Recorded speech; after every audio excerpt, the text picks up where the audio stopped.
ಏನಿಲ್ಲ, ಎಲ್ಲ ಇಬ್ಬರು ಹೊಂದಾಣಿಕೆಯಾಗಿ ಕಾಂಗ್ರೆಸ್ ಮತ್ತು ಬಿಜೆಪಿ ಹೊಂದಾಣಿಕೆಯಾಗಿನೇ ಅಡ್ಡ ಮತದಾನ ಮಾಡಿಸಿರುತ್ತೆ, ಎಲ್ಲರಿಗೂ ಗೊತ್ತಿರುವಂಥ ಸಂಗತಿ. ಇಡೀ ಪಕ್ಷ ಹೊಂದಾಣಿಕೆ ಆಗಿದೆ. ವ್ಯಕ್ತಿಗಳು ಪಕ್ಷ ಕೇಂದ್ರದಲ್ಲಿ ಭಯಂಕರ ಸ್ಟ್ರಾಂಗ್ ಇದೆ.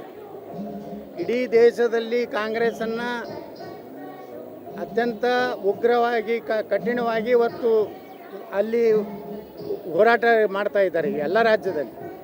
ಅದು ಕರ್ನಾಟಕ ಬಿ ಜೆ ಪಿಯಲ್ಲಿ ಇವತ್ತು ಹೊಂದಾಣಿಕೆ ರಾಜಕಾರಣದಿಂದ ಬಿ ಜೆ ಪಿ ಕಾರ್ಯಕರ್ತರು, ಬಿ ಜೆ ಪಿ ಕಟ್ಟಿ ಬೆಳೆಸಂಥ ಕರ್ನಾಟಕದ ಏನು ಜನ ಹಿರಿಯರಿದ್ದಾರೆ, ಅವರು ಭಾಳ ಇವರ ಒಂದು ಚಟುವಟಿಕೆಗಳು ನೋಡಿದ್ರೆ ಇವತ್ತು ಭಾಳ ಕೆಟ್ಟ ಅನಿಸುವಂಥ ಪರಿಸ್ಥಿತಿ ಕರ್ನಾಟಕದಲ್ಲಿದೆ.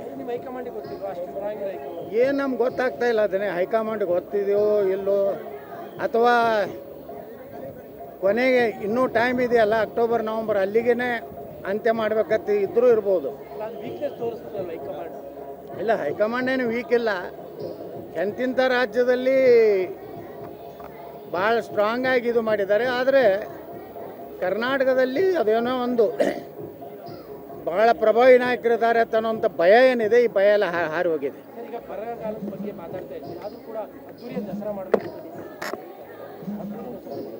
ನೋಡಿ, ಇವತ್ತು ದಸರೆ ಬರುವವರೆಗೂ, ಈಗ ವಿಜಯದಶಮಿ ಬರುವವರೆಗೂ ಆ ಭಗವಂತ ಒಳ್ಳೆ ಮಳೆ ಬೆಳೆ ಕೊಡಬೇಕು ಅನ್ನೋಂಥ ದೃಷ್ಟಿಯಿಂದ ಇವತ್ತು ವಿಜೃಂಭಣೆಯಿಂದ ಮಾಡಬೇಕನ್ನೋಂಥದ್ದು ಏನಿದೆಯಲ್ಲ, ಆ ವಿಜೃಂಭಣೆಯಲ್ಲಿ ಮುಂದಿನ ದಿವಸಗಳಲ್ಲಿ ಆ ದೇವರ ಅನುಗ್ರಹ ಏನಾಗ್ತದೋ ಅದ್ರ ಮ್ಯಾಗಿಂದ ನಿರ್ಣಯ ಮಾಡಬೇಕು.